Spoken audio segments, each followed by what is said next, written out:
আজকে অত্যন্ত দুঃখ এবং ভারাক্রান্ত হৃদয়ে আমি আপনাদের সামনে উপস্থিত হয়েছি। আপনারা জানেন যে আমাদের সারা কসবা কেন সারা বাংলাদেশের একজন অভিভাবক আমার ছোট ভাই সারওয়ার সাহেব কাজ করেছেন।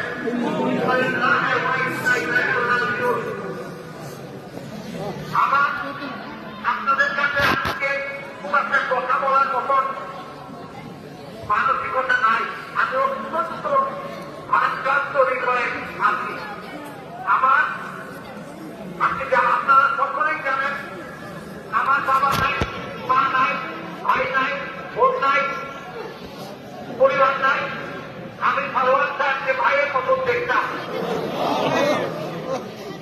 আজকে সারওয়ার সাহেবের ইন্তেকালে আমি আমার যে ক্ষতি, আমার যে একটা লস, এটা আমি বুঝিয়ে আপনাদেরকে পারবো না।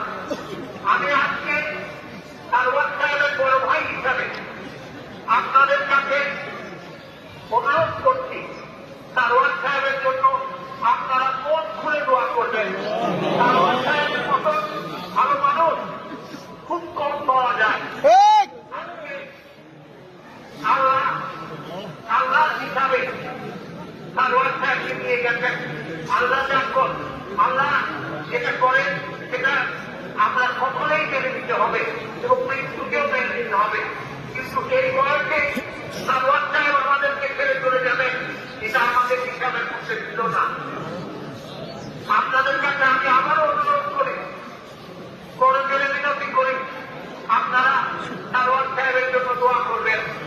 আজকে আমি জানি আমার যে জানাজা পড়াবে হচ্ছে সারওয়ার সাহেবের ছেলে, আর এটাকে কত দুঃখের, এটাকে কত কষ্টের, এটা আমি জানি। আমি আপনাদেরকে বলি এইটুকু সারওয়ার সাহেবের জন্য দোয়া করবেন, সারওয়ার সাহেবের পরিবারের জন্য দোয়া করবেন। আমরা সকলে এই সংশ্লিষ্ট পরিবারের পাশে থাকবো। আমি আপনারা সত্যি আমরা তাদের সাহায্য করবো ইনশাআল্লাহ।